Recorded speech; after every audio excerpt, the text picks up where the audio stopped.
สบายดีนักเรียนทุกคนในวิดีโอนี้จะพานักเรียนเฮามาเรียนรู้วิชาคณิตศาสตร์ชั้นม.3 บทที่4ซึ่งจะพามาเรียนรู้และแก้บทฝึกหัดข้อที่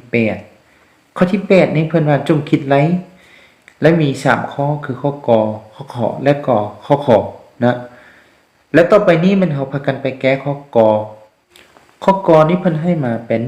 5ขั้น2ของสาวบวก7 5ขั้น2ของ80ลบ4 5ขั้น2ของ40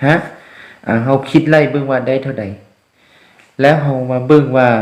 บทนี้เพิ่นเสนอมามีแต่3สูตรนี้แล้วเฮาจะใช้สูตรใดแดเพื่อมาผันเปลี่ยนแล้วก็คิดไล่ให้ได้คำตอบนะฉะนั้นอยู่ในนี้เฮาพยายามผันเปลี่ยนให้มี5ขั้น2ของจำนวนเดียวกันและเฮาจึงสามารถบวกลบกันได้เดี๋ยวนี้ยังเป็น5ขั้น2ของสาวอยู่ตัวนี้5ขั้น2ของสาวตัวนี้7 5ขั้น2ของ80ตัวนี้มัน4 5ขั้น2 45เนาะฉะนั้นอยู่ในนี้เฮาพยายามเปลี่ยนไปให้มี5ขั้น2ของจำนวนเดียวกันซั่นจ้ะแล้วเฮาจะเห็นได้ตัวนี้เฮาเขียนเท่ากับอยู่นี้เนาะเลข5ตัวนี้เขียนคืนคือเก่าบน5ขั้น2ของสาวนี้สามารถเขียนไปเป็น5ขั้น2ของ4คูณ5เพราะว่า4คูณ5นี้เท่ากับ3จากเลข2นี้เขียนเป็น4คูณ5ได้แล้วบวกให้เลข7ตัวนี้เขียนคืนคือเก่า5ขั้น2นี้ก็เขียนคืนคือเก่า80นี้เฮาสามารถเขียนไปเป็น16คูณให้5ได้เลยเพราะว่า16คูณ5เท่ากับ80นะ80ก็สามารถเขียนเป็น16คูณ5ได้จังซะแล้วต่อไปหมายลบตัวนี้เขียนคืนเลข4นี้ก็เขียนคืน5ขั้น2ของ45นี้สามารถเขียนไปเป็น9คูณให้5ได้เลยเพราะว่า9คูณ5เท่ากับ45นะจาก45ก็สามารถเขียนไปเป็น9คูณ5ได้จังซะแล้วต่อไปเฮาก็มาเบิ่งว่าเฮาจะนำใช้สูตรตัวใดเข้ามาอีกนะอยู่ในนี้อยู่ในเลข5นี้จะมี2จำนวนคูณกันนะฉะนั้นเฮาจะได้ไปใช้สูตรที่2เพราะว่าอยู่ใน5แต่ละตัวนี้จะเข้ากับรูปแบบเบื้องขวาของสูตรที่2นี้เฮาจะใช้สูตรที่2มาเพื่อจะผันเปลี่ยนไปหารูปแบบเบื้องซ้ายซั่นซะแล้วเดี๋ยวนี้เลข5นี้เฮาก็เขียนคืนคือเก่าแต่ว่าบน5ขั้น2ของ4คูณ5นี้เฮาจะผันเปลี่ยนให้ตกอยู่ในรูปแบบเบื้องซ้ายของสูตรที่2นี้ซั่นซะเฮาก็เขียนได้ไปเป็น5ขั้น2ของ4คูณให้5ขั้น2ของ5และจึงบวกให้7นี้เขียนคืน5ขั้น2ของ16คูณ5นี้เฮาก็สามารถเขียนมาเป็น5ขั้น2ของ16คูณให้5ขั้น2ของ5ได้แล้วลบ4นี้เขียนคืน5ขั้น2ของ9คูณ5นี้ก็สามารถเขียนไปเป็น5ขั้น2ของ9คูณให้5ขั้น2ของ5ได้บัดนี้ต่อไป5นี้เขียนคืนคือ9บัดนี้5ขั้น2ของ4นี้เฮาก็พยายามผันเปลี่ยนให้ตกอยู่ในรูปแบบของสูตรที่1นี้นะตัวเลข4นี้เฮาสามารถเขียนไปเป็น2กำลัง2ได้และจึงคูณให้5ขั้น2ของ5นี้รักษาคือเก่าและจึงบวกให้เลข7นี้เขียนคืน5ขั้น2ของ16นี้เฮาก็สามารถเขียนไปเป็น4กำลัง2ได้เพราะ4กำลัง2เท่ากับ16นะหมายคูณนี้เขียนคืน5ขั้น2ของ5นี้ก็รักษาคือเก่าหมายลบตัวนี้เขียนคืนเลข4ตัวนี้ก็เขียนคืนบัดนี้5ขั้น2ของ9นี่สามารถเขียนไปเป็น5ขั้น2ของ3กำลัง2เพราะ3กำลัง2เท่ากับ9แล้วหมายคูณนี้ก็เขียนคืน5ขั้น2ของ5ก็เขียนคืนบัดนี้มาฮอดขั้นตอนนี้เฮามาเบิ่งอยู่ในบอนที่มีกำลัง2นะ5ขั้น2ของ2กำลัง2 5ขั้น2ของ4กำลัง2 5ขั้น2ของ3กำลัง2ล้วนแต่เข้ากับสูตรที่1นะในรูปแบบที่2นี้ซั่นๆแล้วจาก5ขั้น2ของ e กำลัง2เท่ากับ e เราก็จะได้5 ขั้น 2 ของ 2 ก็เท่ากับ 2 นี่5 ขั้น 2 ของ 4 กำลัง 2 ก็เท่ากับ 4 5 ขั้น 2 ของ 3 กำลัง 2 ก็จะเท่ากับ 3 นั่นแหละเนาะแล้ว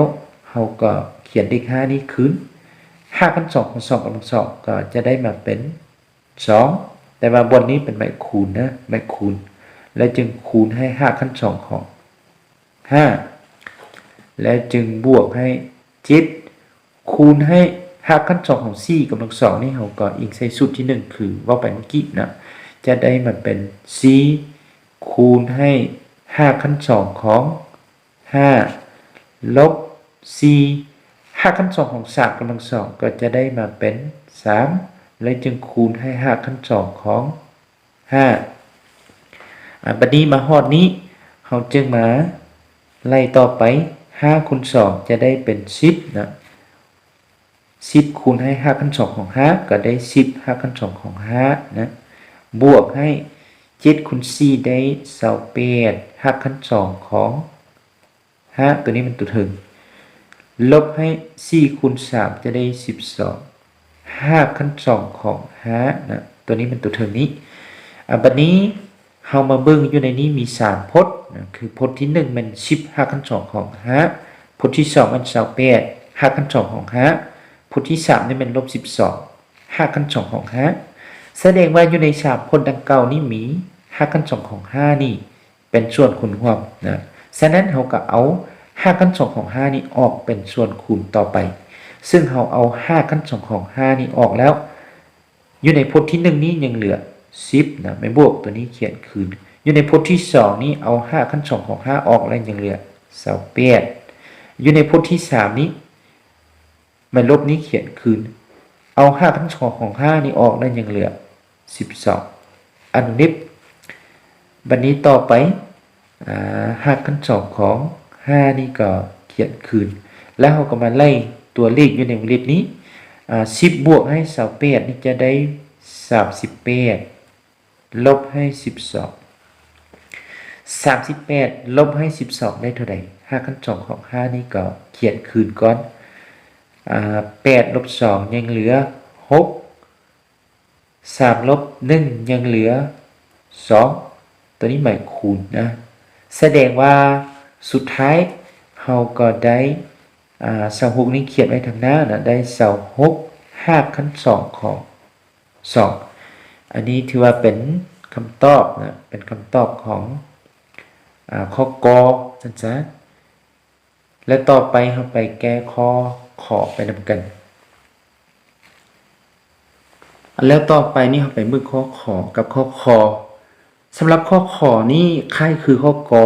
แล้วให้นักเรียนเอาไปแก้เองโดยที่นำใช้วิธีแก้อยู่ในข้อกอนี้แล้วเราพากันไปแก้ข้อคอแล้วเนาะข้อคอนี้เพิ่นให้มาเป็น15 5 ขั้น 2 ของ28บวก2 5 ขั้น 2 ของ7ส่วนให้2 5 ขั้น 2 ของ112แล้วจะเท่ากับเท่าใดอยู่ในข้อคอนี้เรามาเบิ่งว่า3สูตรที่ได้เสนอไปนั้นเราจะนำใช้สูตรใดๆมาคิดในมาช่วยแก้ต่อไปอยู่ในนี้เราพยายามผันเปลี่ยนให้มี5 ขั้น 2 ของจำนวนเดียวกันคือกันแต่ว่าอยู่ในนี้28นี่เราจะเปลี่ยนไปเป็น2จำนวนใด1คูณกันโดยที่ว่าจะพยายามให้มี5 ขั้น 2 ของจำนวนเดียวกันซั่นซะอยู่ในนี้7นี่เรารักษาไว้แต่ว่า28นี่เราจะเปลี่ยนไปเป็น4คูณ7เนาะ4คูณ7เท่ากับ28บัดนี้ตัวทั้งร่วมนี่เด้112นี่เราจะเปลี่ยนไปเป็น2จำนวนใด1โดยที่ว่าให้มีเลข7ออกมาเด้แต่ว่าเอาอย่างคูณ7แล้วจึงได้112นะตัวนี้เราได้คือได้2หาไปนั่นแหละแล้วอยู่ในนี้เราก็มาแก้ไปนำกันเบิ่งว่าจะได้แนวใดเขียนไว้เท่าใช้ทั้งร่วมนี้ซะเนาะแล้ว15นี้เขียนคืนคือเก่า5 ขั้น 2 ของ28นี่เราก็เขียนไปเป็น4นะคูณให้7เพราะว่า4คูณ7ได้28หมายบวกนี่เขียนคืน2 5 ขั้น 2 ของ7นี้เขียนคืนส่วนให้ 2 5ขั้น2ของ112นี้สามารถเขียนไปเป็น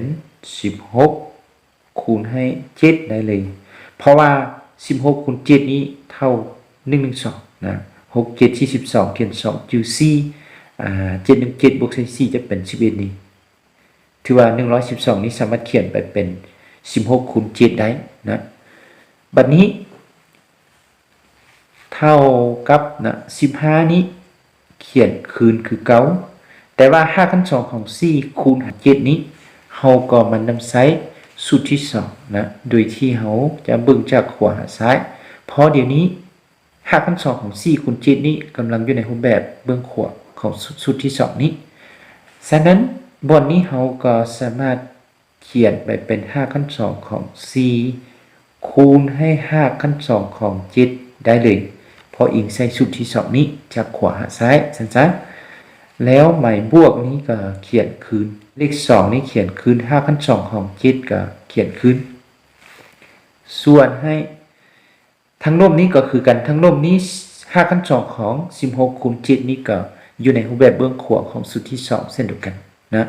ฉะนั้นเราก็สามารถเขียนให้นอนอยู่ในรูปแบบเบื้องซ้ายนี้ได้คือกันเลข2นี้เขียนคืน5ขั้น2ของ16คูณให้7นี้สามารถเขียนเป็น5ขั้น2ของ16คูณให้5ขั้น2ของ7ได้เลยเพราะอิงใส่สูตรที่2จากขวาซ้ายคือกันนะ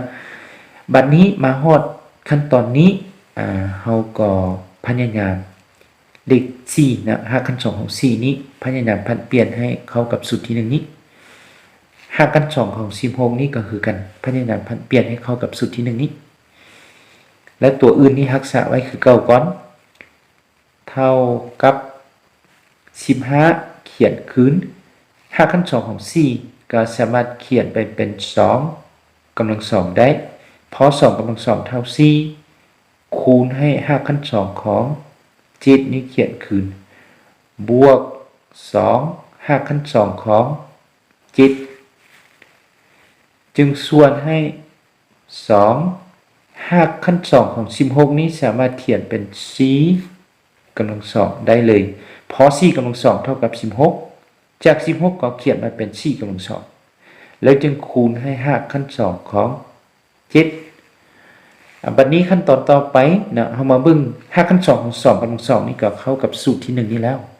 5ขั้น2ของ4กำลัง2ก็เข้ากับสูตรที่1นี้แล้วบัดนี้เราก็นำใช้สูตรที่1นี้มาเปลี่ยนบนนะ5ขั้น2ของ2กำลัง2และ5ขั้น2ของ4กำลัง2นี้ต่อไปเท่ากับ15นี้เขียนคืนนะแล้วจึงคูณให้5ขั้น2ของ2กำลัง2นี้จะเท่ากับ2และจึงคูณให้5ขั้น2ของ7บวกให้2 5ขั้น2ของ7และจึงส่วนให้2คูณให้4 2คูณให้5ขั้น2ของ4กำลัง2นี้จะเท่ากับ4แล้วจึงคูณให้5ขั้น2ของ7บัดนี้ขั้นตอนต่อไปเฮาจึงมาไล่15คูณ2นี้ออกเท่าใดก่อนเท่ากับ15คูณ2ได้30นะ30คูณให้5ขั้น2ของ7ก็ได้5ขั้น2ของ7นี้บวกให้2 5ขั้น2ของ7ส่วนให้2คูณ4เป็น8 5ขั้น2ของ7บัดนี้ทางเทิงนี้มี2พจน์นะมี2พจน์คือ30คูณให้5ขั้น2ของ7บวกให้2คูณให้5ขั้น2ของ7นะแสดงว่าทางเทิงนี้เรามี5ขั้น2ของ7นี้เป็นส่วนคูณร่วมนะฉะนั้นเราก็เอา5ขั้น2ของ7นี้ออกเป็นส่วนคูณต่อไปหรือว่าเราบอกว่าแบบนั้นเราก็เบิ่งง่ายๆว่า30 5ขั้น2ของ7บวกให้2 5ขั้น2ของ7จะได้32 5ขั้น2ของ7เลยก็ได้คือกันนะเราก็เขียนต่อไปว่า30บวกให้2แล้วเป็น32เลยก็ได้และได้32 5ขั้น2ของ7นะเพราะว่าอยู่ใน2พจน์นี้มี5ขั้น2ของ7คือกันเราสามารถเอาตัวเลขทางด้านนี้บวกเข้ากันได้เลยหรือว่าเราจะแยกเป็นส่วนคูณคืออยู่ในข้อพันมาที่ได้พาแก้ก็ถือคือกันเลยจึงส่วนให้8 5ขั้น2ของ7บัดนี้ แล้วอยู่ในนี้จำนวนพูดนี้ก็32คูณค่าขั้น2ของจิตอยู่ในนี้พูดนี้ก็8ค่าขั้น2ของจิตนะฉะนั้นเขาก็เอา5ขั้น2ของจิตนี้หารกันนะได้1แล้วต่อไปนี้จะได้เป็น32ส่วนให้8นะสำหรับ5ขั้น2ของจิต5ขั้น2ของจิตนี้หารกันเท่า1ไปแล้วบัดนี้32หารให้8นี่ได้เท่าใดได้อยู่4นะคำตอบนี้คือ4แสดงว่าข้อคอนะข้อคอที่เพิ่นให้มานี้นะ15 5ขั้น2ของ28บวกให้2 5ขั้น2ของจิตส่วนให้2 5ขั้น2ของ112นี้สุดท้ายเฮาคิดไล่มาได้4นะฉะนั้นอยู่ในคลิปนี้ถือว่าจะผ่านนักเรียนของคุณครูแกะเพียงเท่านี้ก่อนแล้วเราจึงพบกันอยู่ในคลิปต่อไป